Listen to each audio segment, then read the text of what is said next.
کہ یہ معاملہ اتنا سیدھا نہیں ہے جتنا سیدھا دکھایا جا رہا ہے یا جتنا سیدھا نظر آ رہا ہے. ہم سب جانتے ہیں کہ اب تک کی جو اطلاعات ہیں اس کے مطابق کوئی مصدقہ تاریخ نہیں ہے کہ جب ان کا آخری بار کسی کولیگ سے، ڈرامہ انڈسٹری میں سے کسی پروڈیوسر سے، ڈائریکٹر سے، کسی اداکار سے یا اپنے کسی دوست سے یا کسی فیملی ممبر سے رابطہ ہوا ہو. لیکن تمام شواہد اس بات کی عکاسی کرتے ہیں کہ آخری مرتبہ ان کا کسی سے بھی رابطہ یا آخری مرتبہ انہیں کسی نے بھی دیکھا وہ ستمبر یا اکتوبر 2024 کی کوئی تاریخ تھی.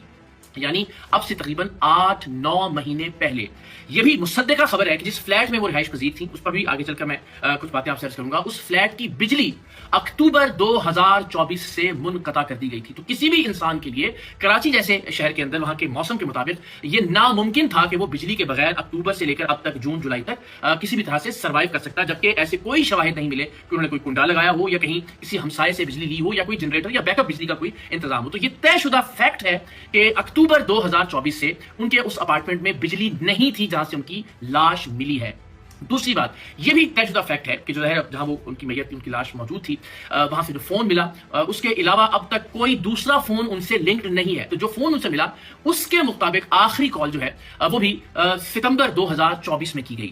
پھر تیسری بات یہ کہ جو ان کی آخری پوڈ کاسٹ تھی وہ بھی ستمبر 2024 میں، جب یعنی میڈیا پر کوئی بھی ان کی جو اپیرنس ہے وہ آخری مرتبہ ستمبر 2024 میں ہوئی. اور ان کے ایک ہمسائے کا بیان بھی اس وقت سوشل میڈیا پر گردش کر رہا ہے. اس کے مطابق بھی انہوں نے ستمبر اور اکتوبر کا، ایک ستمبر کے اینڈ میں اور اکتوبر کے شروع میں انہوں نے آخری مرتبہ حمیرہ اصغر کو دیکھا. اس کے علاوہ کوئی ایسے شواہد، کوئی ایسے ثبوت، کوئی ایسے آثار نہیں کہ ستمبر اکتوبر کے بعد حمیرہ اصغر کا کسی سے رابطہ ہوا ہو، حمیرہ اصغر کو کسی نے دیکھا ہو، حمیرہ اصغر نے کسی طرح سے سوشل میڈیا پر کوئی appearance the who. And again جو بجلی کا منقطع ہونا ہے اکتوبر 2024 میں وہ سب سے بڑا ہنٹ ہے جو اس بات کی غمازی کرتا ہے.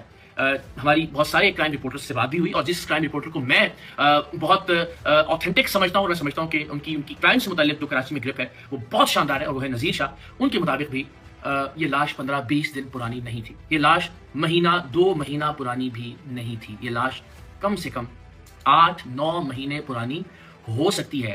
وہاں جو لاش کی تصاویر اور ویڈیوز میں نے دیکھی اور جو کرائم رپورٹرز ہیں، اگین سینئر ترین کرائم رپورٹر نذیر شاہ بھی اس بات پر متفق ہیں کہ کم سے کم جسم کے جو 2 حصے ہیں، ایک تو آپ کے سر کا پچھلا حصہ اور گھٹنے، یہ سب سے آخر میں ڈیکمپوز ہونا شروع ہوتے ہیں. اور لاش کی حالت یہ تھی کہ یہ اعضاء بھی ڈیکمپوز ہونا شروع ہو گئے تھے، لاش میں کیڑے پڑ چکے تھے، لاش گل سڑ چکی تھی.